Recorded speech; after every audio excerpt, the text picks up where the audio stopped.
We are live. Good afternoon, everyone. I'm just gonna give them a chance to build on the viewership, and then we will go from there.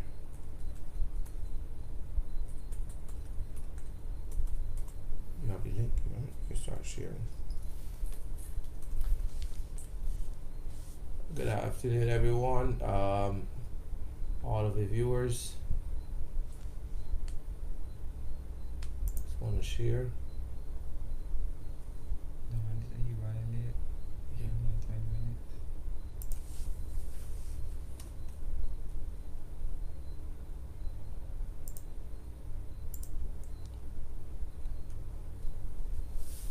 Yeah. Just share it to you. You go on the page, everyone, and share the link. I don't know what is on it yet. Sorry about that. Alright, we're just giving everyone a chance to share the link, and then we will go from there. So I just want to say good afternoon to everyone. We're sharing the link right now with some persons, so bear with us as we share the link. But good afternoon and welcome to DeBrief TV show. Please share and like and connect with your friends so that we can have a very robust conversation. Today we will be discussing year in review. We'll be talking about a number of things, so feel free to share the information with as much persons. If there's any technical difficulties, please let us know. If no one is able to hear us, we can make any adjustments and any tweaks to the show. So feel free to let us know if you cannot hear us at all, but you should be able to. All right. I said we're just sharing with some folks, and we want that you share with some folks as well. Yeah. We're sharing with some people. All right. We're here with Mr. Devron Bruce. Devron Bruce. We're going to be talking about a number of things as it relates to the year in review, how we thought that the year went as it relates to how the government is moving. Mr. Bruce is a former employee with Cadres and statistical analytical kind of guy, so he has some data that he can share with us as well, to be able to get an understanding of where we are, an understanding, sharing the group as well, right? An understanding of the politics, statistics, what we thought would have been the right thing, what we didn't thought would be the right thing. So he's here to share with some information with us. We're talking about year in review. We're going to be talking about politics. We're going to be talking about what we think about the administration, what they've done, how we think they're going, what we thought and what we saw in the last election as well. As I said, he is a former employee of Cadres, and we're just going to have a wonderful conversation. Now, we want you to join in the conversation, and we want you to share the link. Please share the links with your friends and family so we can get some viewership as well, and we will be talking as soon as possible about everything as it relates to what happened in the last election, and then how best we can have a good conversation. So welcome, Bruce, to the show, DeBrief. Just give us a little bit of background about yourself and how, so the viewers can understand how this conversation is going to go today. Well, thank you again. Good afternoon to the viewers and the guests here as well. Again, my name is Devron Bruce. I'm currently a Master's of Philosophy student in Political Science at University of West Indies, as well as a part-time tutor there. As you mentioned, I worked with Cadres for about 2 years, so I do have some experience as it relates to the polling and statistics and what's not. And I'm also a member of Integrity Group Barbados, which is essentially a nonpartisan group that seeks to enhance the level of integrity in the public sector. Right. So that pretty much has been what I've been up to for the last maybe 3-4 years, and I guess it's a good introduction. Okay, thank you, Bruce. I'm your host, Kimar Safri, and next to me is Kimar Stewart. I said we're just sharing the link, and I asked that you share the link as well, and so we can have a very robust and interesting conversation. As we're discussing the year in review, I would have asked, off the show, we would have had a good conversation, and we really want to bring it to the point. Kima, you wanted to start the ball going? Yes, good evening, everyone. As you know, we are discussing the year in review. So just to bring a bit of background as to what would have occurred from the May 24th general election, which saw a victory towards the Barbados Labour Party, 30-0. Then a short while after, we had a 29-1. But coming out of that, we obviously saw the total wipeout of the Democratic Labour Party. We had a record amount of new political parties as well, none successful, but still there were some outstanding persons who would have showed themselves worthy of possibly holding office in the future. But not to vary off the topic, right? But yes, so the BLP and governance. So I'll first like to start speaking as it relates to the manifesto issues and the mission critical areas of which the Prime Minister championed along the campaign. I guess we could start with number one on the manifesto, which was to rebuild our foreign reserves. Now, just to paint a bit of background as it relates to the foreign reserves, we know at the time of the Democratic Labour Party, they were fairly low. I think about 6 weeks cover. Now, that's way below the national benchmark that has been prescribed nationally. And the Barbados Labour Party, on assuming office, actually entered into an IMF program, which they call BERT, which essentially dealt with the reserves, bringing them back up towards probably like 15 weeks cover, which is okay in terms of if you use the measure of months, right? Possibly 3 months cover. If you use that as a measure, that's okay. But if you look at the makeup of the reserve tranche, it is money that we borrowed from the IMF. So essentially, we will have to pay it back. Now, I know the Dems had a strategy to earn from reserves by selling some assets. Now, that may not have been the best idea, given that we need to generate revenue. So selling assets may not have been the best idea. But borrowing the money, is that a great idea as well? Well, I would say you have to understand the context of the situation. It was one where the confidence within the society, the business community, the international community was one where Barbados was on a downward trajectory. And we understand that the IMF is there to provide a buffer for states that find themselves in difficult fiscal situations and difficult situations as it relates to the foreign reserves. So yes, the Democratic Labour Party might have had plans as it relates to the sale of assets, but that does not provide the confidence that the IMF brings with it, because we must understand that it also unlocks international capital as it relates to the IADB, as the Caribbean Development Bank. So there's the confidence argument that favors the IMF as opposed to selling of the assets. So I think that's really one of the considerations that ought to be made, the confidence argument. And also, So it wasn't basically about the money. It was about giving investors confidence. it's about confidence, as well as it sets you or places you in a position where targets are made that you have to keep. So you might not be in an IMF agreement, and you may want to sell your assets, you may want to do investments and what have you, but then the politics gets in the way, and you don't do a very good job when it relates to managing that. When you're under an IMF agreement, you have to be a lot more stringent with what you do. So it's the confidence as well as it putting you almost in a box to follow a particular word. So I think the IMF agreement, some may disagree with it, but it has its benefits. Correct. Yes. Well, just to touch on 2 points. You made a point of confidence.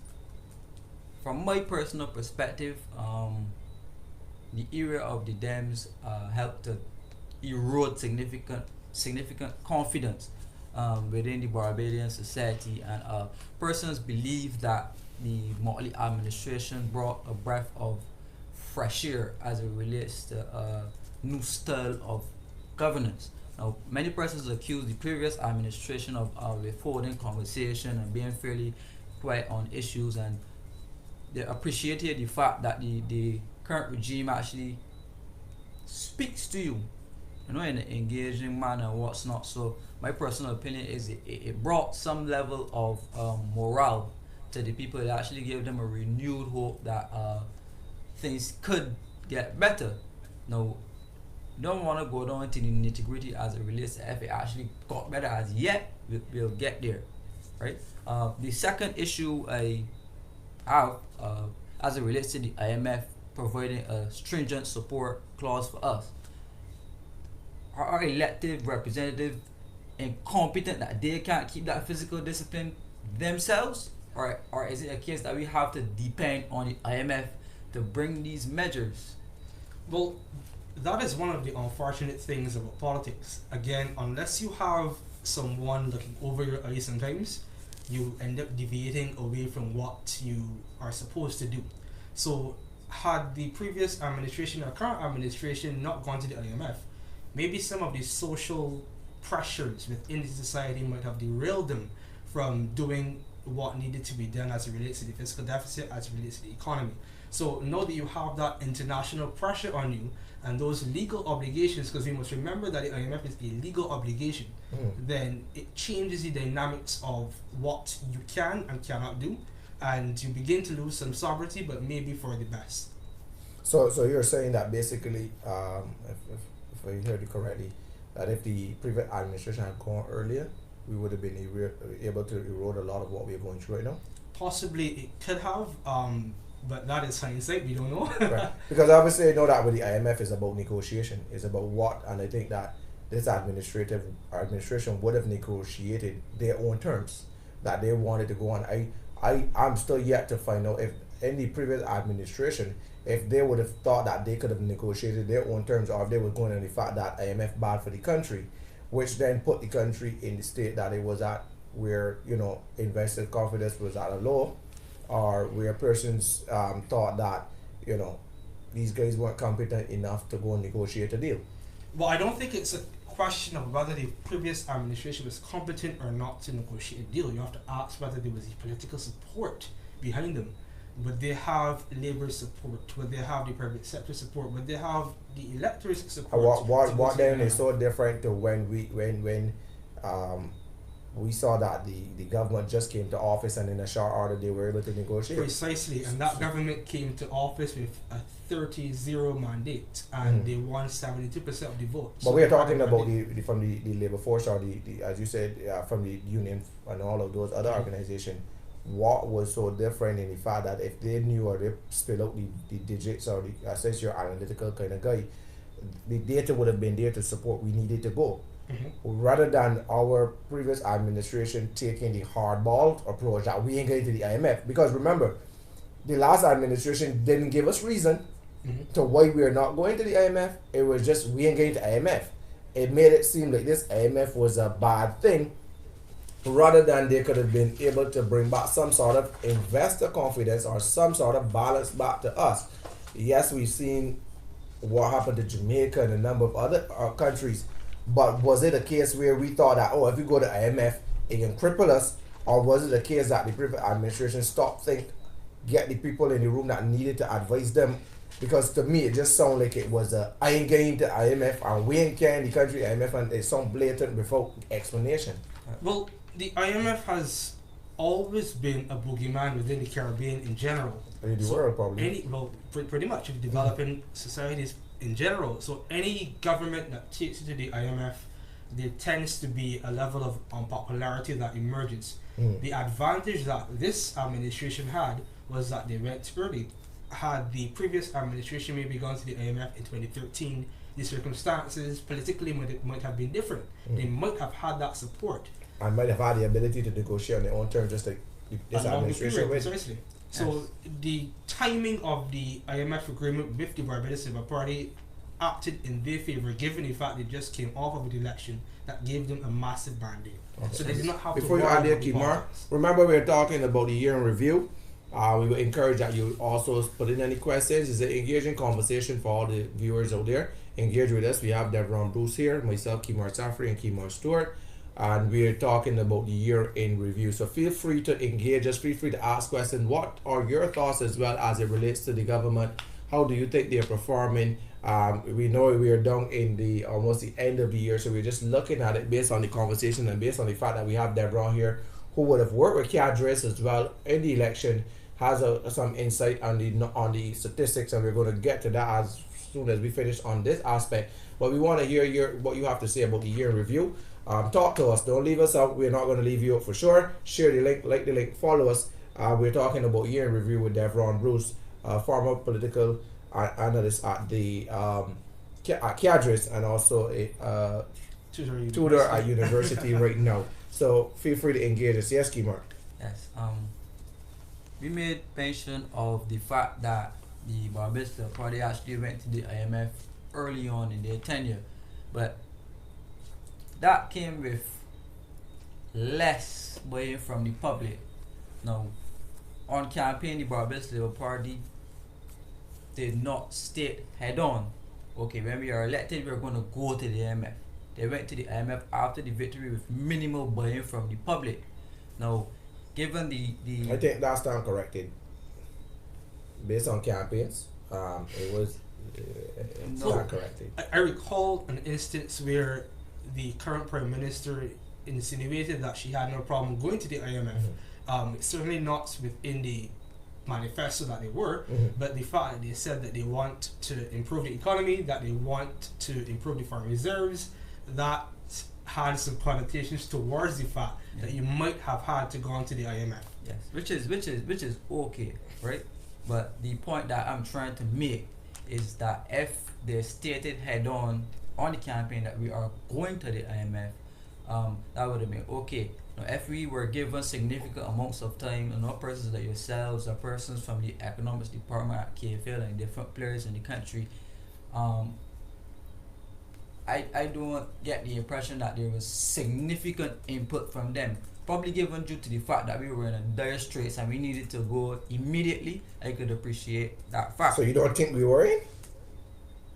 Well, yes, in some circumstances, but given the intricacies of an IMF consultation, I think they needed to be more buy-in from the different economic and financial specialists, also the social aspects of it, so persons could have appreciated the fact of what we have to, or what we are going through right now, because persons still do not understand what the IMF is all about and what an actual consultation involves going forward. So persons think that the IMF is all you get money, you spend money, roads and those type of I would issues, challenge you there by saying that the buy-in really came with the program of the IMF, which is the BRIC program. So the ability to sign an agreement internationally can only be done with the government. But as it relates to the rollout of the IMF agreement, also the BRIC program, I think that there has been a considerable amount of buy-in in labour. There has been a considerable amount of buy-in from the private sector. We have, for instance, the BRIC Review Committee. So there has been that level of buy-in at the policy level, the implementation level, more so than the agreement level. Yes, but agreed. Okay, so let's just move on from there. Now, you made mention also of the fact that the Democratic Labour Party refused to go to the IMF. Now, I followed their economic policies during the time, and the actions they were taking were essentially IMF prescribed methods based on the consultation reports that would have came out during the time. Now, why I assume that the Dems refused to go to the IMF is because if we look at the past Minister of Finance, back in the time when we went to the IMF back in 1991, is it right? Mr. Sinclair would have been the personal assistant to the then Prime Minister, Sir Lloyd, and he would have seen firsthand what a stabilization program does to a small state like Barbados. So given his perception of the world and having that experience, I could obviously see why he would choose not to go to the IMF based on what would have occurred back then, which actually caused a toppling of the regime due to the separation and what's not that we went through. But notwithstanding the fact that the fact that, alright, for me the only thing is Kimar is that the fact that if the former Minister of Finance saw firsthand what the IMF did or how the IMF operated, I think he would have been in a better place than to also understand how to negotiate and how to deal with it. But by not going to the IMF and leaving us in shambles, where the foreign reserve would have been dropping, you didn't have much other support from whether it be the central bank. You couldn't be touching the NAS funding anymore. You can't be printing money anymore. The international body, you've already saturated that by borrowing from all the top agencies, then the agencies in the world. Well, then where you're at, I think that he would have known or should have known the best way to negotiate, because it's not that he was not negotiating with others. He was already negotiating with other players in the market for funding. Why not negotiate the IMF for funding? And as I go again, if this administration was able to go to the table and negotiate based on what terms and conditions they like or favored, I think then we should have been able to negotiate under the same term as well. But the IMF is also known for trespassing into your policy space, right? So not all economists like to use the IMF due to the fact that the IMF dictates what your parliamentary procedures are like in some instances, and persons actually prefer the freedom to actually have that keep their parliamentary actions more sacred, as opposed to allowing the IMF to, they don't necessarily dictate, but they recommend, and these recommendations are not necessarily up for debate, right? So one can argue from that perspective that it actually restricts the government's ability to be able to embark on certain. But that's once you go early. If you go late, precisely. If you go, the less policy space that you have. But the reason people end up in the IMF agreements to begin with is because they didn't have the fiscal discipline. So if they didn't have the fiscal discipline they have to before, enforce I it. cannot support the idea that you should leave them to their own devices to get it done going forward. Correct. And the fact that you're going late. Precisely. Some people go when the funds are dried up, and we saw that even with countries within the EU. We saw, I think it was Greece, if I be corrected, they wait until funds, if IMF who is tracking you sees you and come in and say, hey, I can see that you have a problem, but you refuse to accept help, and then you have to run to them. Obviously they're going to be very stringent on you. Precisely. When you run to them. Precisely. When because the situation is a lot more dire than it's a lot more dire. Requirements that are necessary to fix it then become a lot more stringent. All right, Simon has a question. Yes. Mr. Bruce, I believe that the major apprehension that most small open economies have approaching the IMF is that tracking record of devaluation, high employment, and inflation that has happened across some Caribbean states. But to see those issues, sorry, Bruce. Well, yes, traditionally they have. Sorry, before you answer, Bruce, we have Damani just he's going to sit next to you. Damani, another one of our co-hosts. No, I was saying that welcome, Damani. We've seen some examples in the Caribbean, particularly Jamaica and Guyana, where you've had the issues of the devaluation of the currency. But the IMF has undergone some reforms where it gives you the policy space rather than dictate to you what should be done. Maybe during the 70s and the 80s when the IMF was with Jamaica and Guyana, the policy prescriptions of the IMF would have been different. The approach would have been different, because the economics of it was that devaluation is a good thing. But we've seen that has not panned out in reality, right. And they adjusted their policies as it relates to those issues. Okay, so one of the main issues coming out, or what the main reasons we went into this IMF program, was to deal with our high debt levels. Now I know upon the BLP coming into office, the debt to GDP was somewhat like 175% of GDP. No, that's absurd for a small economy, honestly. And then you made mention of the fact that all of our sources of revenue domestically were tapped out.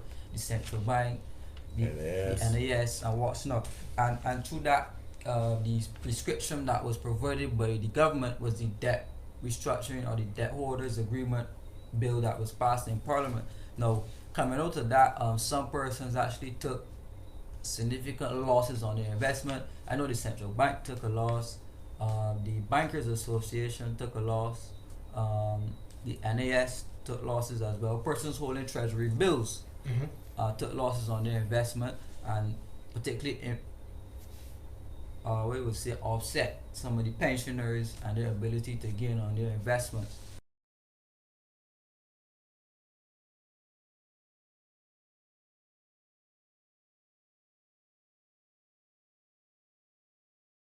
It relates to investor confidence in government paper and overall investing inside the Barbadian economy. So could you give us some type of uh, outlook or some type of grading as it relates to the government handling the debt situation? Well, as you said, 175% GDP ratio, debt to GDP ratio is astronomical. And as a small economy, the ways to reduce your debt would be to grow the economy generally, and pretty much that's really the only policy option you have as it relates to reduction of debt, growing the economy and dealing with your fiscal situation. Now, given the debt was 175% ratio GDP, I don't think that there were any other options as it relates to the debt restructuring. The economy was not growing. The fiscal situation was we were running $600 million in deficits when the year came. So the only option that you had at your fingertips was really the debt restructuring approach, and it has been relatively successful. You brought the debt down to 124% GDP. Certainly, if you're going to reduce debt, then you're reducing savings in some areas. You're reducing interest rates, or rather interest that people might have had going forward. So there's going to be pain. If you reduce debt, there is going to be pain. But the trajectory of where the debt was going was not a good one. So you had to do something. So I don't know what other policy options a small economy would have had as it relates to the reduction of that debt. Especially one who does not earn significant amounts of money besides taxation. Precisely. I think this is a comment from James Lee. This government is governing in an environment void of strike makers. This is what you are calling buy-in. Every single thing that the previous administration did was faced with resistance from certain actors. There was no talk of national interest. As well as Simon says, I can somewhat agree with Bruce, but countries on the IMF program still have to meet criteria targets to access funding and continue their program. Although they may not subscribe to devaluation, some of the measures government have take can be erroneous, if that's the word. Going back to the previous comment, I think one of the reasons why they would have mentioned that the previous government had so much, had a wall, basically a block, was that the private sector, honestly, not only private sector, but the people didn't trust the government. So there was no people confidence. Correct. And me myself being an investor, if I invest in you and invest in your business, I gotta be able to trust your business and know, well, look, if I invest, I can get a profit. Trust you. There was no confidence. I'm not confident in you. I cannot invest in you. So therefore, as we've seen it, and the private sector did not really invest in Barbados at that period of time. Yeah. And you understand the reason why. Yeah. And to be fair, I think Barbadians are fair-minded individuals, and the previous administration was given a chance. There was a positive will towards them. But you've seen precisely. So you've seen consistent failures, despite the fact that the pronouncements of the Minister of Finance at the time was contrary to what was actually going on. You've seen consistent failures, so naturally you would lose support in order to do certain things. I think one of the biggest thing too is that in terms of what added to the persons losing confidence in, and also the last administration, would have been the fact that they were a bit cocky and arrogant in the approach.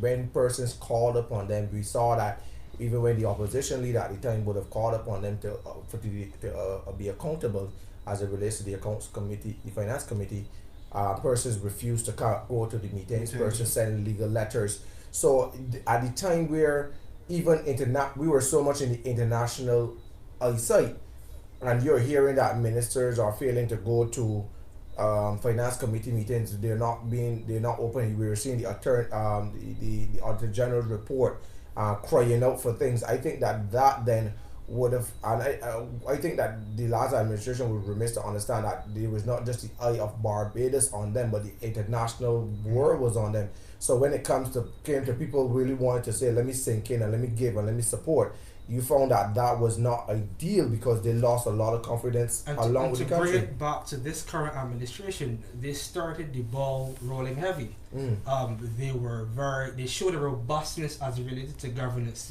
They did the IMF agreement, they did the debt restructuring, there was the OECD compliance. There was a lot of heavy lifting in the first couple of months of this administration, and it really showed a level of confidence that. Correct. Yeah, and you could see that they also prioritize what needed to be done in swift manner. Yeah. Because I know y'all mentioned before about the speed in which this whole IMF agreement was made. Normally, is never been done. I don't think on our terms. So that was fantastic on their part. Okay. Before we switch it up to some statistics from election. Right. Just to touch a bit, continue on with the debt really, because it is a two-part based on the mission critical areas of the manifesto. Now, it states here, along with the other sources of funding and savings, the physical space achieved through debt reprofiling or the debt restructuring will be used to finance an immediate capital works program. Now, the program intended to fix the South Coast and the Bridgetown sewage plants. Did. Yeah. It was fixed. Yeah. Come on, it was fixed. Acquire additional buses for the transport board. They were on. Addressing the garbage collection. They were on. Providing the necessary equipment for the Ministry of Public Works to embark on an immediate road repair program. That was done. Hold on, I can argue with that. Oh, the ADB would have given that money. Under the Democratic Labour Party. However, y'all they didn't take did it? not take up the initiative to complete Oh, the okay, road yeah. works program. Right? But you breaking down those keywords. Give me the first one again, where you would have touched on in terms of the buses and garbage. Because again, the year review, we want to look at a number of things. What was the first one? Fixing the sewage. So we would have, obviously that the sewage issue was, and that blew my mind. The sewage issue was rectified so fast in coming to office. I think that was like a record. And I asked myself, why or what? And I know sometimes with politics, you don't know what going on underneath the carpet. But what the hell was the problem with the last administration that this administration had to come and fix a problem in a short space of time over weeks? That for me blew my mind No, a lot. the thing about it is that staff at the Barbados Water Authority and South Coast Sewage haven't changed. The management is still the same. Me being affiliated, working with them, also on the same sewage project, I could tell you that the staff didn't change, but the mindset of the leadership change of the country, and that was the main purpose of why it was fixed. So How it is that staffing change, but the same staff among other people would have come together and got it done. Before, we had Trinidadians that came in, that they would have brought in to fix this issue. It still wasn't fixed. okay, I have a question. Since you work with the South Coast sewage, right? How is there any truth to the fact that we pump the sewage into a streamline of the greenhouse swamp, actually destroying some of our eco life and actually pumping the sewage out to sea? Is there any truth to that, and how did that bring any threat to our marine based upon environment? history, what was told was that before, that was the system in place for Barbados. Now, I don't want people to think, West okay, Coast does not have a sewage system. pardon? The West Coast does not have a sewage system. They don't. They have outflows. Is there a sewage system on the West Coast? I don't. So where do you think the I sewage think is there going? were discussions about building But- one. but- Precisely. So but where do you think the sewage Right, is so going? what I want to add is that it isn't that, okay, a pipe is just like 10, 15 feet old and saying is where are we going? Big Beach and- is where it is. It's far. These pipes are hundreds of feet out into the ocean that with the tides and everything is not really given chance that whoever sewage is pumped out there will come back in. Also, the Bridgetown also does the same thing. But not only that, you're looking at, not getting into the technicality of it, because we're looking at the year in review. The problem was that we had a problem that needed to be fixed, needed to be rectified. It was not rectified, and here a government comes in tutus and are able now to fix a problem. Correct. And that puts a lot into perspective. Well, you may ask the question, where was it getting pumped? The sewage was getting pumped in. Clearly, we saw that it was getting pumped into people's backyards. From the videos that we saw, people that were lost millions of dollars in revenue And because in that whole situation, we had an entire area of Barbados name being changed correct. to the Dirty South. Yeah. What was the other one? And also three embassies Take issuing. comment from James. And it's just where pumping sewage out to sea is not sustainable. Don't try to justify it. We're not talking about whether it was sustainable or not. It is probably what a lot of the other states do as well. A lot. I would have to agree with what the commenter said. It is not ideal for sure, but yeah. it is a lot safer to have the outflows 200, 300, 400 feet off than to have it on land. Correct. And People backyard. Precisely ended up inside of the coastline. Right. But the ultimate point that should be made is that we need, and I think if I may, it's not correct where we would have seen persons would have challenged the Hyatt in terms of also the impact of basement assessment, also where's the sewage going, and it was not making sure it was not mashing up our corals and all of that. So I think that in itself started to grow as a concern for people because But in all essence, with the issue at the sewage plant and also Bridgetown, I can say that that area was neglected. It was neglected. But we say that the previous administration, or that could be further down, like previous administration before the previous administration. As I said, something really changed. But I don't know, because there were instances whereas persons that's supposed to be doing A weren't doing A, they were doing B because of whatever reasons. Okay. So neglect did take place, Okay. and that was the cause. As you can see, if you saw pictures of how down Bridgetown sewage was, you can see that ain't just happened in months. Right. That was years of being neglected. and that really points to the ultimate point that we were faced with a fiscal situation that was unsustainable. Sure. And I mean, some persons have been hurt, as I said, by the debt restructuring, but it provided the fiscal room for government to get certain things done. It puts us in a stronger position to get certain things done. It's unpopular for some individuals, but it provides a room. What's the other one? Good. Transport work. Additional buses. Now, obviously, we've seen. I remember when they said we were down to low numbers. The government came in and boosted back to about 75 at the time. We're still obviously down on buses. I think that there needs to be a way that we need to really look at the whole transport system. I think that for one, that has still not been a area that has been able to be fixed by the previous administration, and still this administration to me is still struggling What I would to add fix is that area. to be honest, the previous administration did attempt to bring buses. Again, because of being working, obviously. I tell you, bringing buses are we're trying to fix. No. They did attempt because Well, on some occasions I know of, whereas some orders would have brought in a particular bus or whatever that they wanted, probably to try to use, and when they did try to do assessment on it and use it, they find that certain areas it wasn't I was not applicable for Barbados, and the areas where they wanted to use it, so that was scrapped. So they did try in some essence from that point of view. Obviously something else happened after, but I think something could have been done. I think something still needs to be done. As we were saying, no, I know if people would have saw obviously the videos floating around, whereas they've been trying to retrofit some of these buses that we have with electric engines to use. I'm not sure exactly the amount. What my thing is that the buses are too slow in coming. The buses 1 minute the number for buses spike, the next minute the buses drop. I personally would have experienced in like a week, and I'm not exaggerating here, probably 7 to 10 buses break down based on hazard lights or because the green truck that's be behind it towing it or whatever. So my thing is that the powers that be, I'm not saying that is a quick fix, because I realize it's not a quick fix. I've heard certain auto dealers or manufacturers in the auto industry locally came on and said they can make buses. I think even the road runners and some of these vans that we've had on the street for donkey years, which is not breaking down, like that, is buses that people would have fabricated here in Barbados. So I'm just saying the ACME and the road runners seems to be very strong. I don't know the nitty gritty of the consultation, but I just think that the bus system is still. I know they try to integrate the new system partnership between the ZRs and things.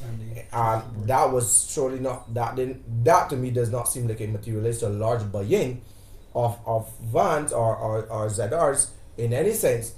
They try. I think the last administration would have discussed having partnership with coaches. Obviously for coaches and then fancy thing about they ain't gonna sit down in a fancy coach and pay $3.50 or $2 at a time for bus fare. So I'm just saying along with the buses they need to be a little faster, and I think that if you're buying buses out of countries, you have to be able to be sensible to make sure when you buy the buses you can source the parts. Well, all the parts. One of the issues with government and I think of both parties running government, we have a maintenance issue in Barbados. Whether it be with buildings and also with machinery and also with vehicles. You need to put in place a maintenance program to deal with the buses. You need to be more proactive and prevention better than cure. Don't wait till a vehicle break down and go get fixed. You go and change parts, you change oils, you change whatever is needed at specific intervals. Just like when you go buy a new vehicle, I say somewhere to tell you, okay, bring back this vehicle every 10,000 kilometers to get the oil change. Okay, I have two issues.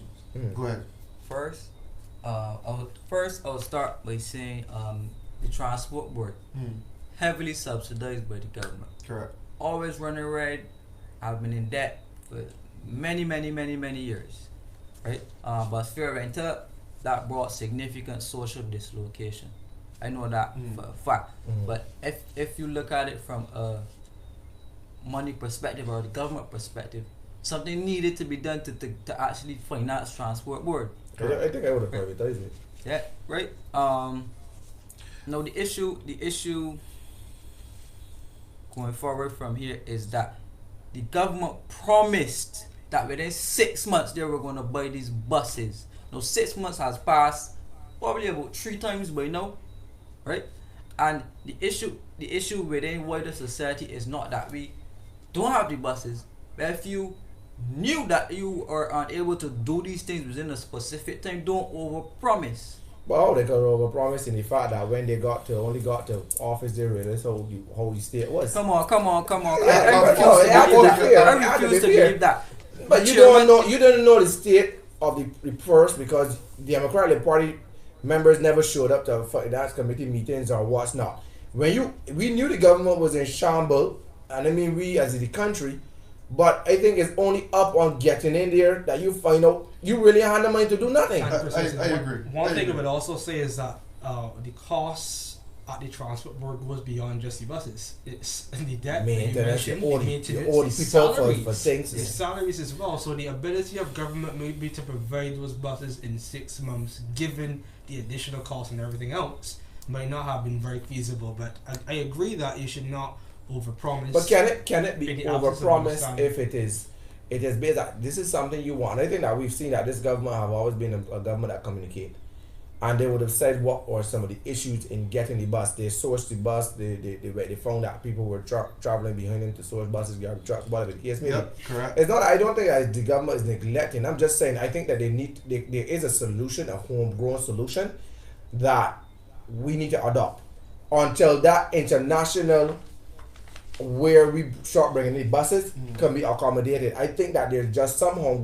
growth being here, and I think that to this day we are still failing the people as it relates to public transportation, and that is something that, as we discussed a year in review, that I think the government in itself needs to seriously address or review. It has not been successful. As it relates to relationship that even with the transport board, transport authority, to even work with the buses, the ZRs and the minibus drivers, has not really been materializing. And we've seen that based on strikes. We've seen that even out of that has even originated 2 unions from the the private transport section, right? So I just think that in it needs to be addressed. Has not been a performance at any good level. I honestly think that also that particular ministry might be one whereas isn't performing to the best that I think they could probably perform, and something needs to be done. But So there's the perception. Laos alone in that particular ministry was a problem. So Wrong persons were let go, and the wrong persons were also kept. So that brings a problem to production in that ministry. human resources. Yes. Simon is saying here, please keep Marzafri, don't go there. I think Bajans are wise enough to know that buses cost money, and to overhauling a failing bus system takes time. However, I believe the public is tired of empty promises and the constant deferral of national problems to now defeated administration, the LP administration.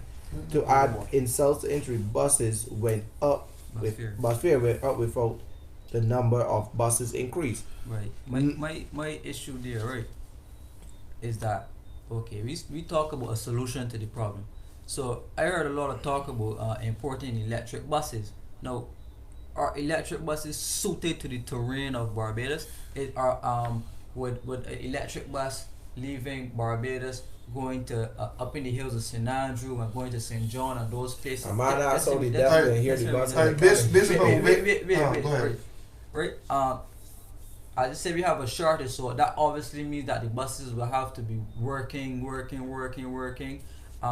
And we made mention of a lot of maintenance. And do we have the mechanics here? Do we have the appropriate human resources to be able to man looking after electric buses over a period of time? Based upon the solution, in terms of burning electric buses, I don't think that they would just go and import electric buses. And the electric buses will obviously be used for more areas such as St. Michael and those areas that are more flat. I still think that they will still bring diesel buses for those areas that you mentioned in the country that have more hills to pull on whatever. So it will be a complement of both electric and also diesel. Alright, anything you want to add? Excuse me a minute. No, I would not have anything else to add to that. What's the other one? Garbage. No. Big story today, the Minister of the Environment saying, I am not Jesus Christ. Right?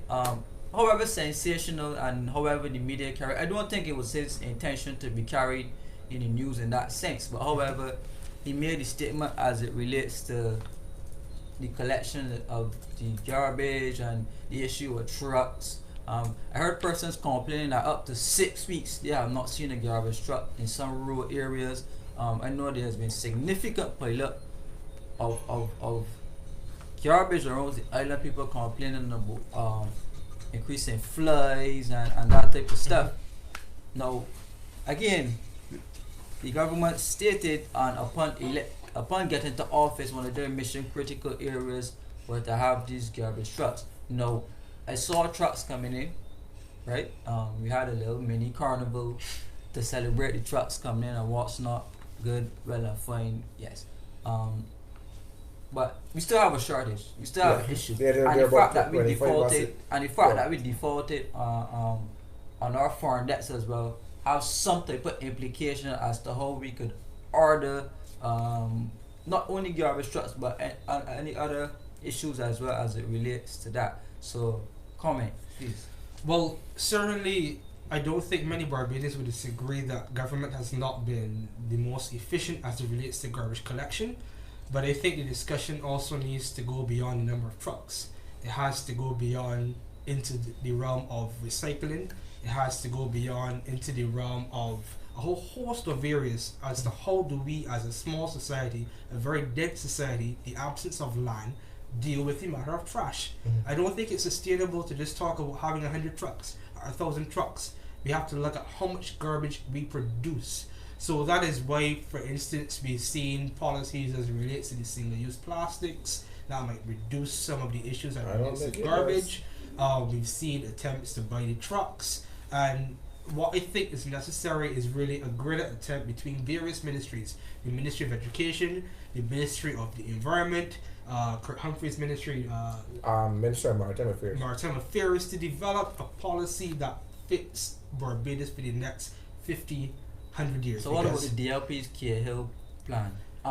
Garbage to electricity and other energy. Waste the Of course, energy. waste the energy. Well, waste energy certainly is an approach you can take, but it's not the only one that you can take. I'm not sure how suited that situation would have been for our context. I'm not an engineer, so I can't speak to that issue, but what I can say is that there needs to be a cultural change and a political change to how we treat garbage. When I look at the whole thing of garbage, I often look at as what we normally miss as a country, as leaders, as a government. Now the minister. First, let me touch on that topic as it relates to what I thought when the minister made that comment. I don't think it's a comment that should have been made. I'm not Jesus Christ, because people don't look at you to elect you as Jesus Christ. People look at you to elect you as a minister, as an MP, but now being selected as a minister to be competent enough to fix the problem. You're not going to always get all the problem fixed, but people did not look at you to say, well, use Jesus Christ, because they know if it was Jesus Christ, the problem will be fixed, right? And so we have to obviously be mindful of that, but I understand the media obviously will look for the best thing to carry. Now, on top of the garbage truck, I can understand the problem the minister faced with, and I think he's been doing an awesome job. We've been seeing it, beautifying Barbados, keeping Barbados clean. We can see that. He only has 12 trucks, as he said, he needs 35. My thing on the whole problem of the waste and why people are piling up is that we have not yet created that program that is inclusive of society. Precisely. Society norm is I put my trash out, somebody better collect it, Precisely. and don't stink up my Precisely. place or don't left it for 2 weeks.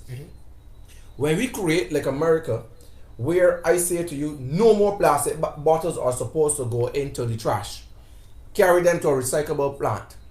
You lessen the garbage that go. When you create policy that says no more newspapers are supposed to be thrown in the garbage, those are recyclable materials. No more cans. So you look at when Barbados could become onerous, and you put policy that Barbadians now have to take their trash, separate it, and put it to the relevant places and lessen what they put out there. That then is inclusive of what you put in front. And I'm not saying I'm saying that helps solve the issue, and it lessens the amount of load on the sanitation as it relates to what it collects. Because I've seen cases where people put fridges outside and expect the truck to come and collect metals, fans, bed frames, and it is a culture. It has to be one, because we can't sit down and knock the government to say, all right, my garbage ain't collecting, but you ain't doing nothing in the sense to go and separate garbage, and where businesses could be incentivized now in the recycling thing. I know a lady that was I know a lady that was saying she's into computers. So don't throw away your computers. I'll take the computers and I'll recycle the computer, and she was making a killing from that. Precisely. Taking the parts and selling it by the weight or by the pound back to the manufacturers. So I'm just saying, on top of Barbadians looking at the sewage, we still have to also make, and I think that there also should be some point where Barbadians could be made to, if you got 1 or 2 garbage, you can put it in your car and everything, then you can drop it off somewhere, even if at sanitation and they left some bins out there, and people are willing to bring the garbage, because if I only got 1 bag home, I could put that in a bag and then throw that at the sanitation in a day. I want to take it up from there and carry it to the thing. I getting in the dump. But if there was a central points, like the different points where they pull out of, I think that would be a solution to help Barbados as well. Everybody may not be favorable of it, but at least for the ones that want to think, you could think. Simon asked, what, Mrs. Avery, what are your view on the performance of some ministers and their portfolios? We're going to get there. Okay. Somebody said Prescott and Duguid should be fired. Thank you for your yes. comment. So now that you would have jumped the gun a little bit and started the ball rolling on our next topic, we're going to touch on the issue that we have possibly the second largest cabinet in the world for a small country, just 166 square miles. Welcome, Violet. I will give my personal opinion as it relates to the fact that we do have such a large cabinet. I personally, okay, let me start that the Prime Minister when the opposition argued heavily against the 16-member cabinet of the Democratic Labour Party at the time. Okay, she got elected, now she appointed 26 ministers.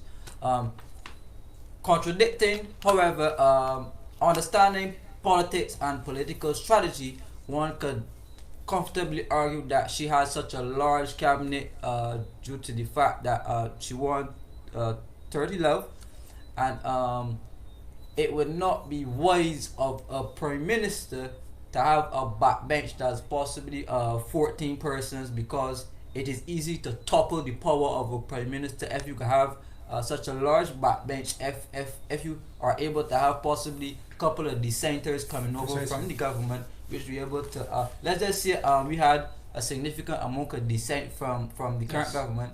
They could push the power over to the PDP, and easily we could have Joseph actually being sworn in as the Prime Minister of Barbados. So if you look at it from that sense, I understand. Any other argument? I can't understand. So the argument of it being that I don't think it was a because of the problem that we have at hand, the job at hand to fix the problems is so massive that we need all hands on Come deck. on, the money. Incompetence is being shown right now in a lot of your ministers, the money. Okay. I would say that the current Prime Minister is a student of history, not only in Barbados but the Caribbean, and we've seen multiple instances where a large backbench has become problematic for Prime Ministers. We've seen, for instance, Erskine Sandiford having issues with it. Mia Motley herself as opposition leader had issues with it.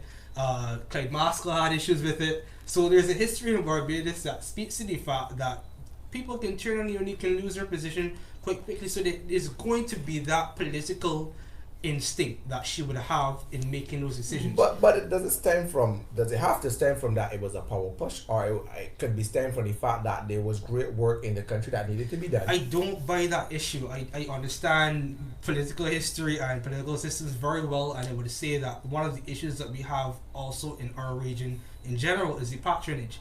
So you have a situation where you accomplish 30 seats. These persons are going to be looking for something. So unless you have ministers that have the legal power essentially to determine where certain individuals can go or where money can go. But all the ministries that could have been given it in a sense would not have been from necessarily power, because remember, we have about 4 to 5 of the seats that the government have that are actually Senate seats. They didn't play a part in election in the sense that they didn't run. Three. So we have Senator Moore, Senator McConney, You're only allowed 3 in the constitution. Right, and a parliamentarian, Springer. We've seen that 2 new posts were created, and or 3, Ministry of Innovation, Science and Technology, which is critical. The other one, Maritime Affairs, and we also split some of the ministry as it relates to Ministry of Information and what's not. So, being that it was also, I would have seen, and I think it would have been a very good move, how she split to offload and offset some of the work. Yes, we are dealing with a very small economy, but I knew that in my looking at it, the Prime Minister really wanted to probably focus on building the economy. And by splitting I'm a little more pessimistic as it relates to that. No, I just say before you go on, right? I just want to add here. I feel like Kimura is kind of dancing around this issue too as well, right? The fact that the Prime Minister being leader of the opposition, right?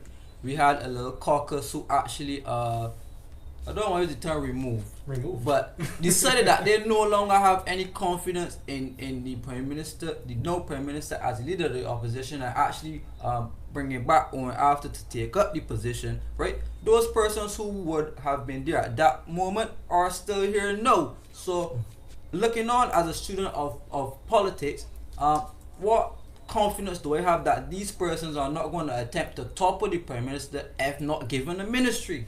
Precisely. But it could be there. I'm not saying that it is not there where they can't topple the Prime Minister as it relates to, but they could probably still very much so do it. But it's not only about toppling. But I think I look at it as going forward and how she wanted, how each of them could have.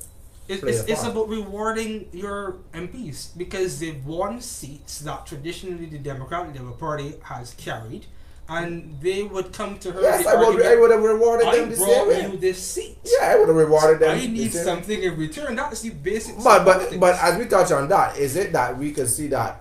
Is it that the ministers brought the seat, or is it that the prime minister brought the seat? That's irrelevant. They still have the argument. No, to you say, still have the I- argument, but just saying on a separate end, we saw that as we were reviewing that even in the election, that the prime minister carried the bulk of this load, especially on almost every, if I could say, Yes, it was a national platform, election. Yes. and it revolved around her, which carried a lot. The Mayor Care slogan was a very strong slogan. And even though you saw, for example, I could have seen the man on stage, it's still like I was seeing me Motley on stage because the presence for her, and I mean spreading herself so far, going to every event and speaking on every platform was still a powerhouse in terms of she carrying. So yes, we understand that the ministers played, the MPs all played a role, but I saw that this election was played out heavily underneath the prime minister. But apart from mentioning about rewarding these ministers that was there before or whatever, I still think that they also have a part to play based upon their experience in government and based upon their profession that they, for example, Mr. Marshall is a lawyer, yes, as we know. He is probably one of, besides the Prime Minister, amongst a few in the party, one of the more probably experienced Senior in members. terms of the law. So having him as an Attorney General, how way would we want to argue with that? So I still think that they still have their experience that she also can use in terms of performance for the government. My issue with that argument is that you not only have the largest cabinet in the region, but you also employed a slew of consultants. So if it was really an argument about all hands on deck and there's so much work to be done, so I need this large cabinet, you should be putting the cabinet to use as opposed to bringing on a set of But we do consultants. know that, unlike the man would have said just now, well, you have the Attorney General being knowledgeable because of his years in politics. You also have a slew of them that were not knowledgeable Yeah, in exactly. some areas, So especially in the therefore, ministerial area. because So I So would have why- added. so I So why would have- Joseph Kimar would have run for let me say St. Michael Central and he would have won. I want to create a Ministry of Innovation and Technology. Does Kimar have the education, the professional knowledge to run this ministry? No. Therefore, if he's given the ministry to run, because obviously as we know, ministries are run by the permanent secretary, and therefore he just seen as a figurehead to oversee what's going on, we still need the consultant technocrats in the area. in there to guide him about what's best to do. Therefore, that's where a consultant is hired. So what is Joseph actually was placed on the backbench if you're talking experience and persons who now coming into politics being pushed at the forefront in Well, I ministry. don't know. I don't know how what that is transpired. what is Joseph Avley experienced in? What is his profession? I know that his profession is being a reverend. We do not have a ministry of God or He ministry. was a permanent secretary under Owen Alpha. Okay, so if he and Wanafa was very close as far as I Parliamentary know. secretary, sorry. So if under Parliamentary Wanafa, he was parliamentary secretary. Forgive me, And everyone. he and Wanafa was so close. Who's me to come and put him in a position to do what? And what is he experienced in? What is he knowledgeable in? Can I decide to go and put him in a ministry that he's knowledgeable in? Is there, what ministry would you give So Joe you're Lovely? saying that So- you're test running the new ministers, despite the fact that they don't have the political experience. But the next thing too is that I would not say that. I would this because then it would be a contradiction on your end, the man, in the sense that you're saying that these ministers well knew we gave them consultant. We have to recognize that Joel Ali is still a seasoned and minister, MP, whatever you want to put it, because he's still very seasoned. I did it.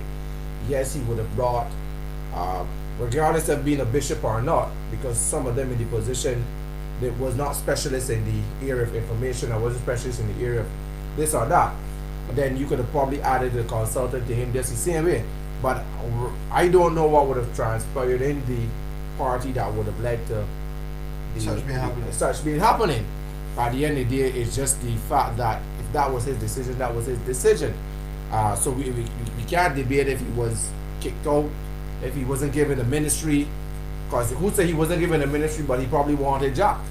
You know, so a lot a lot he could didn't get what he really or wanted. what he didn't get what you saw. A lot could be said about why that, but we speculating here. Well, again, I just don't buy the argument about the all hands on deck situation, because even though you have so many ministers, there's been quite a bit of fumbling on the government's part in many areas. So let's look at this.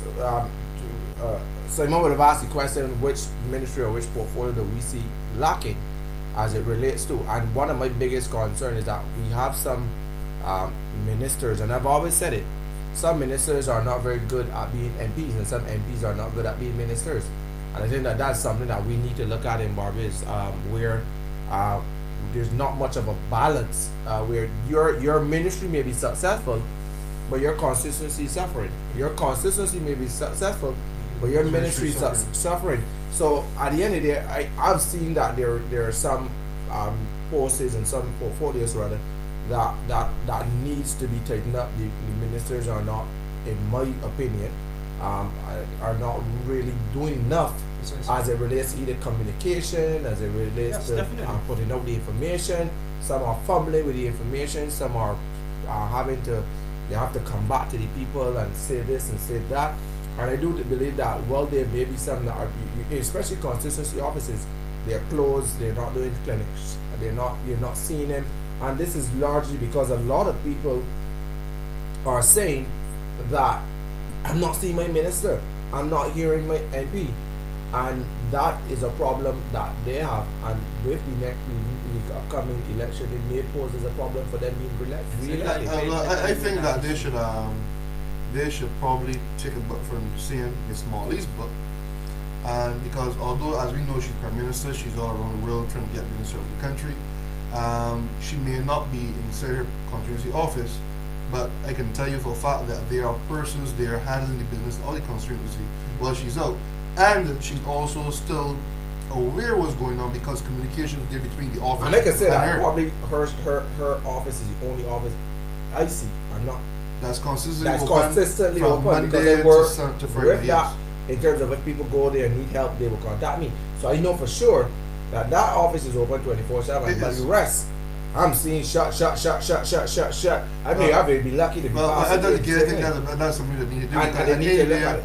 Yes, you might be running a ministry, but the ministry ain't who vote you in. Is the people? You still got to look at the people. So therefore, your constituency always should be open, and there should always be someone there that could take any problems from. But they know that they ran elections, yeah, and they should. had election agents, and they had a whole host of persons working for them during the election. So you simply maintain that But structure. Let's get real about this issue. Which one? My personal opinion is that the Prime Minister brought majority of her candidates over the line, right? So I know the aspect of individual competency is coming up. You are seeing the weaker candidates, you are seeing the stronger candidates, and you are seeing the criteria that's being shaped for how people will vote next time. Because next time is not going to be about necessarily the Prime Minister, but it's going to be about individually how you perform in your constituency, and that way I don't think. But what I think, I may add, and with you, Bruce, being a part of cadres and a part of statistical, analytical, and all of the different fancy words. Now, what we can recognize too, I could probably see why the Prime Minister brought such a large cabinet and also added ministers in the ministry of WhatsApp. Disagree or agree? We have to recognize that the ministers that we have now, or the MPs we have now rather, are all aged members that were serving for a long time. Like we could go back to Minister Ford, Cynthia Ford, that would be. We could go back to Toppin, we could go back to George, we could go back to a lot of about 10 or so. From what I've been hearing on the ground is that some of those ministers would also be leaving, and the ministry in the next election, the slate may not be so big, because these ministers in the ministry or these parliamentary secretaries now have to take over the ministry, and so this is more like a training ground, because remember, about 20 of the current administration MPs are also babies, babies in politics, babies in the ministerial roles, and some of the seasoned bodies that are out there are going to be exiting the race. Yes. And these young ones are just behind them getting the case because they may very much be the minister in front. Which is not problematic because you should have succession at the party level, you should have succession maybe at the ministerial level as well. So I don't see a problem with bringing someone on and teaching them the ropes. It is a good strategy politically, as I said, and it's a good strategy governance-wise. As it relates to the upcoming election, again. Well, no, I don't think it's going to play against them unless the ministry does not do very well.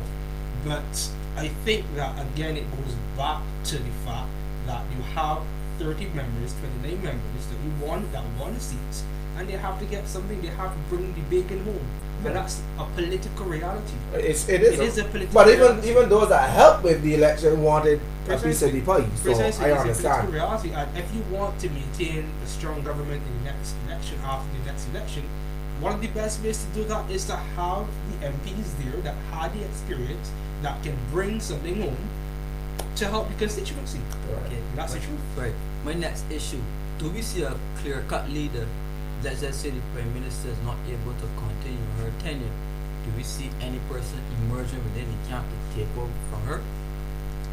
Well, Any statistics with that? no. I would say that on the parliamentary systems, You don't need a leader. I David wouldn't say that. Thompson. I wouldn't say that. I mean, at any point you can choose a leader under our parliamentary system. It's not the US where you Yeah. have to get rid of the president or there has to be the election. You can use a leader at any point.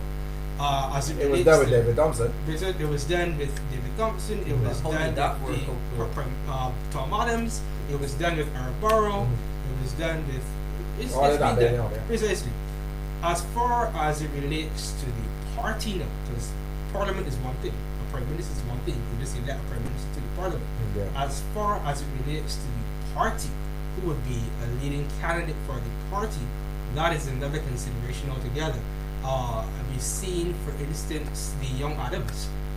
He may very well be a contender as it relates to For leadership? Maybe not Prime Minister, but certainly he would take a leadership position. He's young. He has a legacy behind him, or his. Do you see Barbadians being acceptable to Adams? Alright. Because Uh, I find it hard to accept because want- he's not a. Alright, just to not make it go on, we talk about something else. Because in terms of Adams, this is my impression coming from the boardroom. I don't think he's interested in politics. He might just remain as a technocrat as he is now. So we could go on from there. No, but it's interesting because we can't go on. Because reason why, there's a large speculation around the fact he's back. There's a large audience that want to know why he's back. So Like, what? Constitutional changes have been I made made to accommodate. Yeah, take in consideration, yes, he's back now, but it wasn't that he was away and remained away.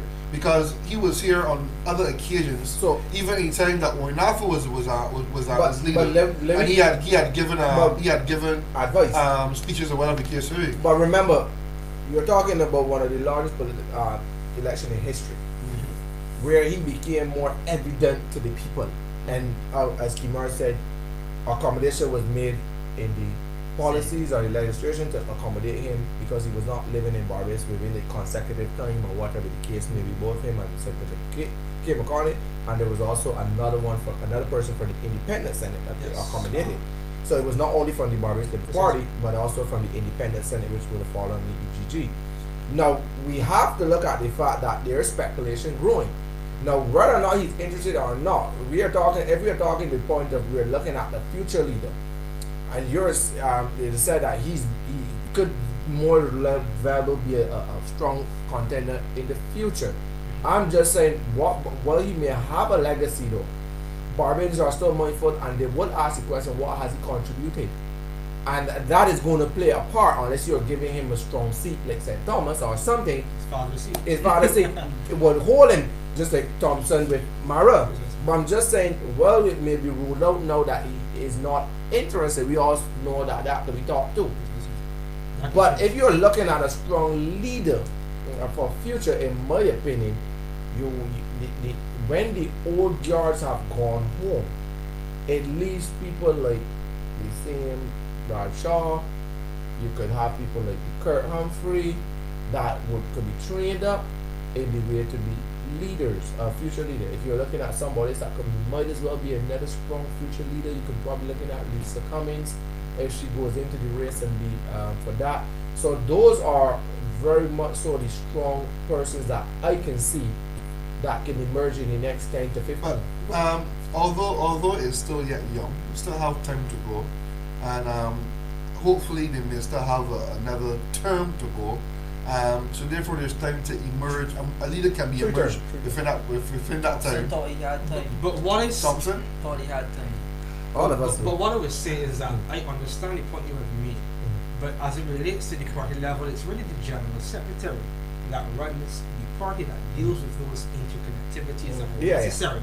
As it relates now to the leader of the party, that is a national position and a national image, and I believe that he has something he can show to present that image of a leader, which is not only his legacy, but he does have international experience. He's been No, in we're the not. We're Senate. not ruling them out. But I like to think from the ground level up, or whatever you're hearing on the ground. Yes, the party may, and the party because the party could also build him. The party could also put him in strategic part or give him to rule out the entire international image. We've seen that, and we know in history, if the leader want you from either side, the leader gets you. A good example about that was that you said that the party can build a person. Nia herself was one that was built. By being a part, when Nafu would have put her in specific ministry, she was Minister of Education, she was Minister of Economic Affairs, she was Minister of Education. Right. So Attorney General also. Or you could just give them a Senate role and put them in the ministry. So you she, can build the person. she was basically in training to be the next leader. Although we know what happened after that. Right. But The same I thing would with like to Thompson, hear- the same thing with Masco, they would have been in training to be leaders. And Yes, but I would like to hear from you though, based upon in the little split of time that we had so far, based on what you would have seen and assessed, who would you say from this current crop that you can see with the leadership capabilities to run the party? I would have to say Karen Simmons. Other than Adams, I think Karen Simmons has the political connections at the party level as well as the national level. Maybe Dale Marshall as well, but I think there's an issue. my question is, in the next, the Prime Minister is going to go another term. If people like Trevor Prescott stay on for another term after this term, if I stand correct, these guys will be in their 70s. Yeah. Well, Karen, he's our 70s already. Probably could be like, then in politics, if that's your choice. You're having Kerry Simmons and those guys, I think they're close to 50 or over 50. 50s. So you're having these guys, and Stuart was right. But I'm just saying, would you think that they would have that same flair, that same tenacity, that same people's connect that they could get around and because we knew that the previous Prime Minister was also a stalwart as a political stalwart. He was obviously to me at that time as a younger generation, I didn't know nothing but the man was elected Prime Minister. I actually still don't know nothing about him. He was like, talking. He was like for me talking about dinosaurs, and I never saw one. But if we're talking the next election, I would have to say someone like Karen Simmons who has an experience. But he's not going to get the next election because the Prime Minister is going to run for 2. In the 10 years, the 10-year period, we don't know who's going to be there because the next election is going to be changes in candidates, and we don't know who's going to be there. But right now, I would have to say Karen Simmons. For me, if I see the Lisa Cummings getting in there, I could see her being strong as probably 15 years from now. I could also see seeing Santia, Bradshaw, and Kurt Humphrey being very strong leaders. I can't say the DLP will get back in anytime soon to give them to tell you. But we probably going to see who would be their leader to see. Because again, while we may be saying that we see the good leaders, we're seeing potential leaders in the DLP. Not the cross to is that for the DLP to have an entrance anywhere into politics, it will be based on their leadership. It would be based. That one person would be the deciding factor. That would be the country deciding factor of who or if they ever get back a chance. But we'll discuss that. That's just how we see it. That's just how we see it. So just to bring it home, what overall, what do we think of? Or just let me give my general opinion of The year in review. the year review. As I said, public confidence in terms of that. Coming out at first, the government had significant push behind them from the people. The morale was there, the confidence was there. People saw a leader know, as we say, want to aspire to, in some people's perception, right? And it gave the country some type of renewed hope that things was quote unquote get better. You know, as time and time went on, there were some good things to celebrate. Then there were some blunders and what's not. Overall, I think they made some efforts to try to rectify the situation that we're in. We entered into birth. You know, there's some effort on behalf of the government to make the overall situation better. Yes. But if you come down to some micro issues, which there will always be issues in every government, some persons are displeased. You could argue with the efforts of the ministers and individual ministries and what's not. Some people argue that it's a one-man band that the Prime Minister has to come and clean up a lot of people's issues and mistakes and what's not.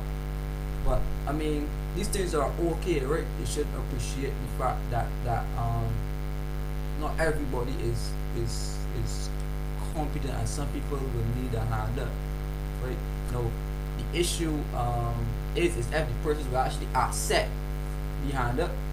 If you take it back to the last administration, some persons in there were refusing help, they were refusing advice. You know, they were really bravado. You know, some persons, you know, disrespect the people to, you know, some issues coming out. There were some good aspects of coming out from it, but as we say, that's another conversation. But I won't out of scale of 10, I won't call a specific number, because there are some things that I am happy with, and then there are some things that I'm generally not happy with.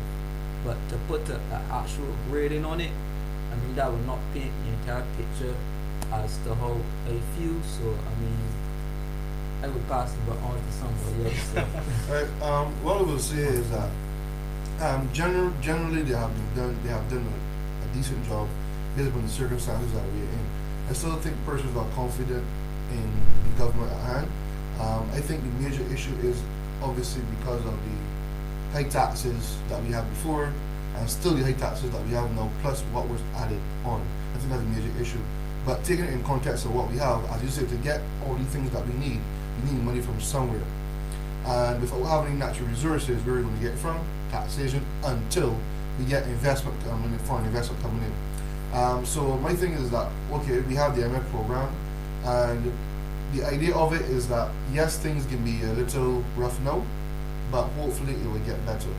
So my problem would be if in the future things don't get better, if we are not paying less taxes in the future, then I will have an issue with what is obviously put to us now. Because the whole idea of it is that, yes, we got hard times now to come, we got to suffer a little bit to see the sweets at the end of the tunnel. So once that's the case, I'm okay. But for right now, I'm also suffering a little bit. But I understand, I don't think other people understand. And that also goes to communication by the leader and acting like a leader. We didn't have a leader before. I think Barbados was like a leader for the last 8 or so years, unfortunately. But we have one now. Don't say that, man. Don't say Well, that. I would have to agree in the sense that this administration must be graded based on a term, more so than a year and a half. Certainly, there are going to be issues. And a term would be 5 years. A term will be 5 years. Certainly, there are going to be issues that arise as human according to that. People are going to be displeased with.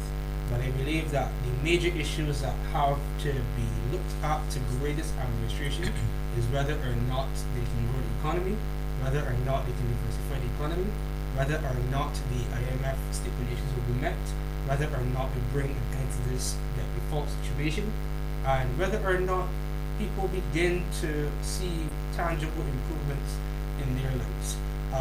I would say that the communication from the administration has definitely improved. There has been some efforts to mend the connection between government and the people, but there have also been some failures. because when we look at the previous election, this administration got into the government largely based, or in part based on discussions about public sector integrity. We've not seen the legislative movement as it relates to those issues. There's no Freedom of Information Act, there's no Contractor General, the integrity legislation has been stalled. So you've seen some issues where the administration has been driving its feet, but I would say so far they have been successful when it comes to the fiscal situation. The economy is not as rosy as they would like you to believe. The economy has not grown since 2017, and you got into office saying that during the campaign things are set. But we would hope that the economy will begin to grow at least by next year, and I think those are the things that the administration needs to be graded on going forward. I agree. That they definitely need to. My take on this though is that as it relates to the whole administration, there's a lot of people in the administration, and I think that a lot should be happening a lot faster. I think that also there need to be a lot more inclusion, and I'm not talking about inclusion with just major stakeholders, but with the ground man or the man on the ground. Many times I think that we try to run up to the man that has the degree, for the lack of a better word, or the neat titles behind the name, but we forget and negate the fact that there's a man on the ground that does more work than the man in an office.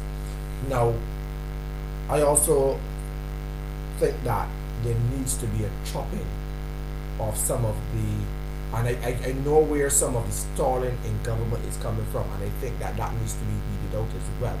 If a government is to be successful, it needs the people in the administrative to be able to be successful. I've known where ministers can move faster if the people in there are not spiteful because they belong to a particular party. I can stall the minister work, or I'm not going to do this, or I'm not going to do the ministry work. And when you do that, it affects the country because it becomes a shaking. It's like touching the tectonic plate in the earth, the crust. You just hit it and everything shake. So that is also where we have to acknowledge some of the problems as it relates to slow progress is coming from. People are affiliated with party, and we know that underneath the last administration, obviously they've been in power for 10 years. They were able to bring in a lot of their people and put a lot of their people in what you call strategic position that is now slowing up work spitefully or because they are party affiliated. And I think that needs to be cut. That needs to be stopped. And I do believe that the government needs to look at things like those policy-wise that they can get their people in to do the work, and just like American system, you have your party, you bring your people in, you bring, right? But not getting rid of people if they can do the job, regardless of party or affiliation. Correct. I also think that there is a lot of stalling in, as you said, the legislative work and a lot of things. But I think that things like these stall because oftentimes the right people are not in the room with you. We could, for example, see the medical marijuana bill. Something like that would be stalled because we don't only want input from international bodies or these fancy names, but we also need input from the Rastafarian committee. We also, I'm not saying that the government is not doing it, but I'm just saying that these people need to give me a link that you would like to see in the bill, and then let's work together to get it sharpened up to meet the bill if it can. So there's a lot of things that it is in my opinion is slow. I think there's a lot of things that is remiss in terms of mentioning, and I think that this is where the ministers, not the prime minister, but the ministers need to get a little bit more vocal on, and it brings back confidence in people that we need to hear the ministers on their ministries and what problems they have with their ministries, how they're addressing the ministries, and give the people enough information. And you can't always give all the information, but give the country enough information for the country to be comfortable and could say, okay, let me wait.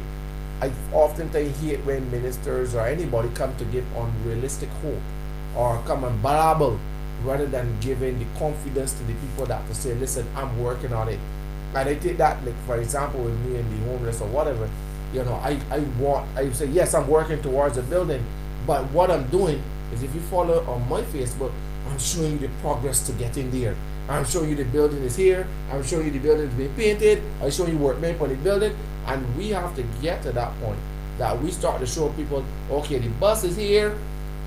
This is where we are. We got some people down in China, ching, ching, ching, taking pictures that we should be looking at, but something that gives the people the idea that you're doing the work. And I think that when we move to that, then we are able to bring that confidence in. And I think that a lot of these ministers as well need to own up.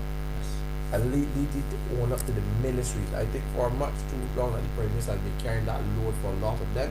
And I do understand that some of them is what we call freshmen. But at the end of the day, they need to own up a little bit more to their ministries and what they need, what they have to do, and what the people have mandated them to do. And they need to get into the community and connect with their people.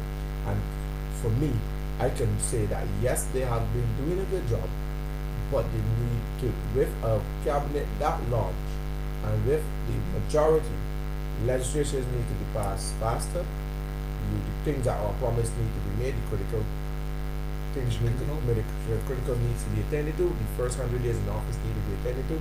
Because those are things that people are going to look at. They're going to agree on, and they're going to see if you promise or overpromise, or you didn't fulfill. I just think that it's high time. It was month it is right now. September. I think that by the middle of November, in the middle of October, early beginning of November, and we can't see more tangible results coming out for the ministry, I think the Prime Minister has to fire some people to show Barbadians that they're serious. Because that would benefit you. me? How? It might benefit you parties in head roll, because it will show the incompetence of the Barbadian parties. I think some persons need to be fired, right? Because realistically, you're not seeing tangible results from everybody. Who do you think need to be fair, Mr. Street? He's having me a problem. You made comments. Alright, okay, alright. I can just draw, I won't say specifically, but let me just draw a quick example. You have 2 ministers in the Ministry of Foreign Affairs. You have 2 ministers in the Ministry of Transport. You have, The Ministry of Elderly Affairs is a parliamentary secretary. yes, no, The Ministry of Finance is a minister. Right. 2 ministers of finance and 2 ministers of economic. a chief economic advisor, a special envoy for investment, right? So the economic team is fairly heavy, Yeah.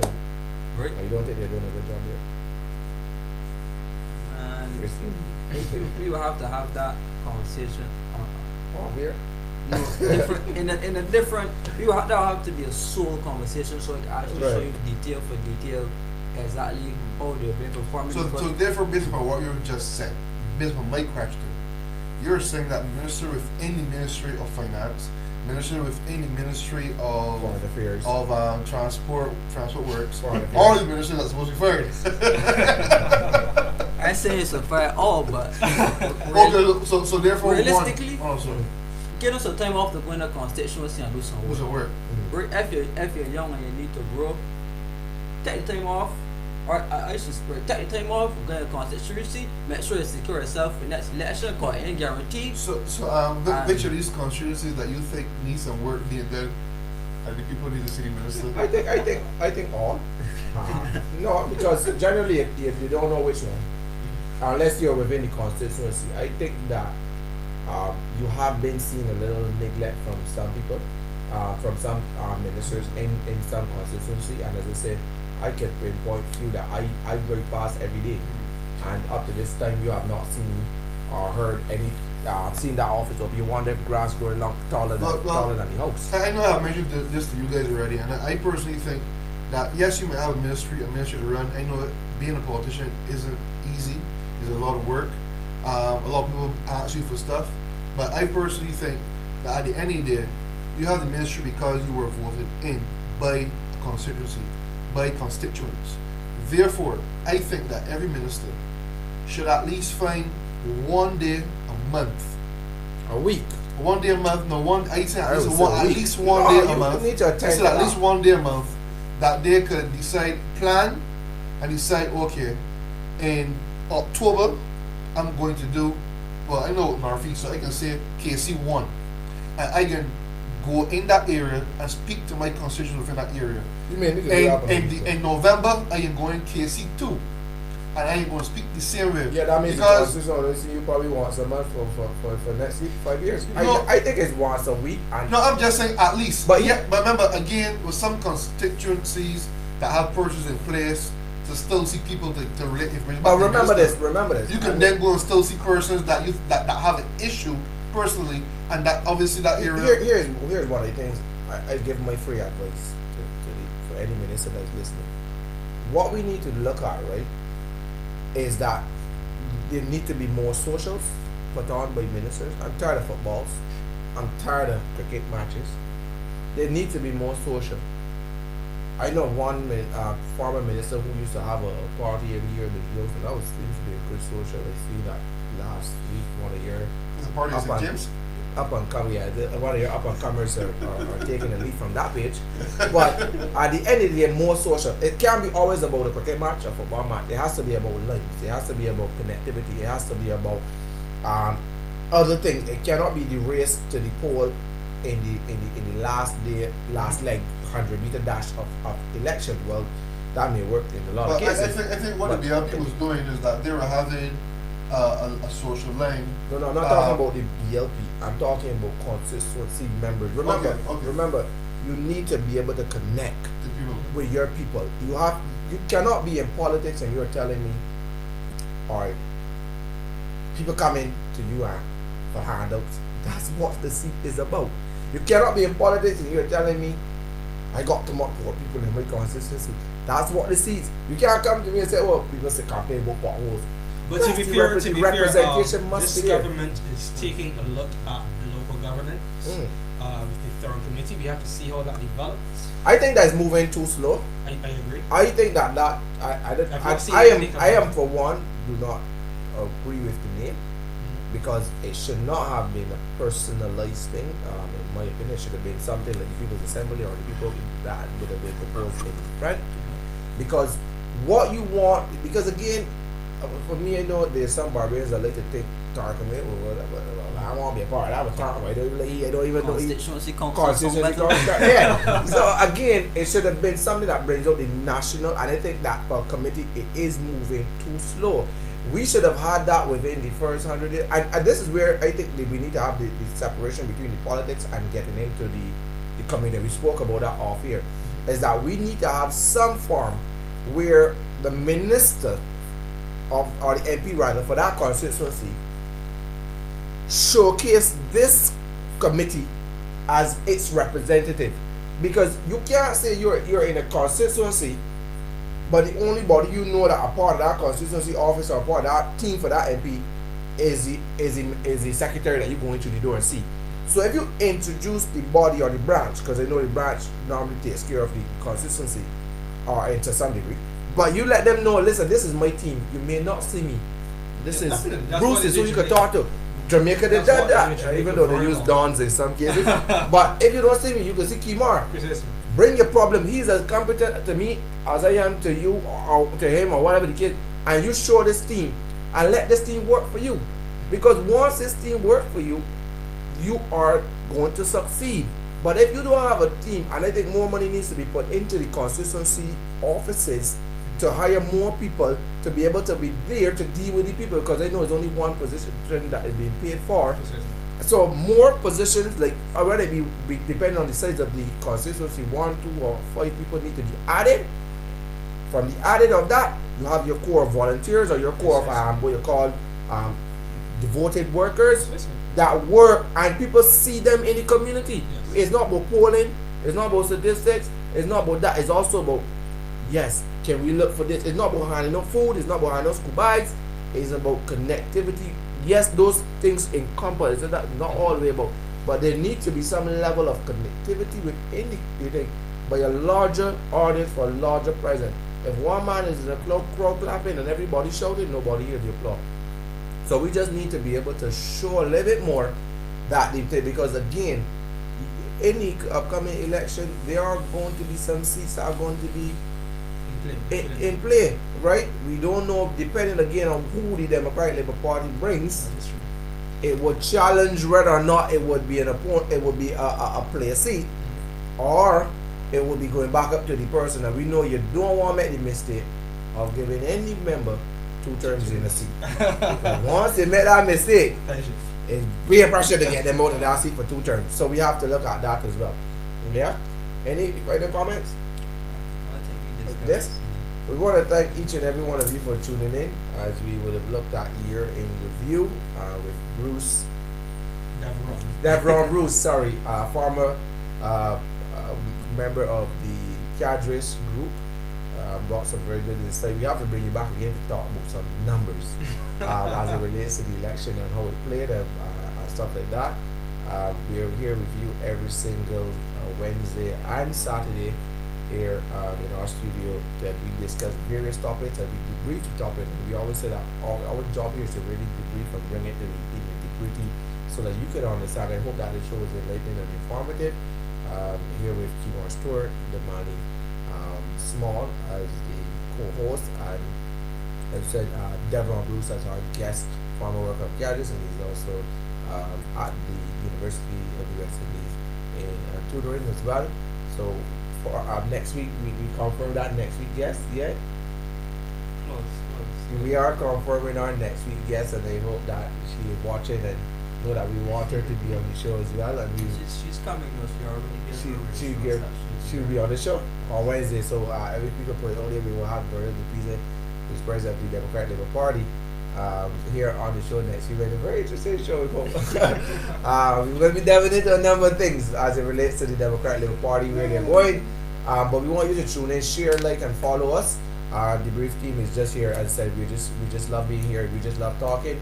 And please like our page so that we can get you to know that when we are on air. But we want to thank each and every one of you for really supporting the show, and we hope you had a really good and wonderful show. Thank you, and until Saturday, Wednesday. Sorry, today is Saturday. Until Wednesday at 6 p.m. And as I said, we will be talking with the president of the Democratic Labour Party, Berlin Dupuis. Until then, we'll bring you more from the DeBrief team. Have a good night. Very good night. Thanks.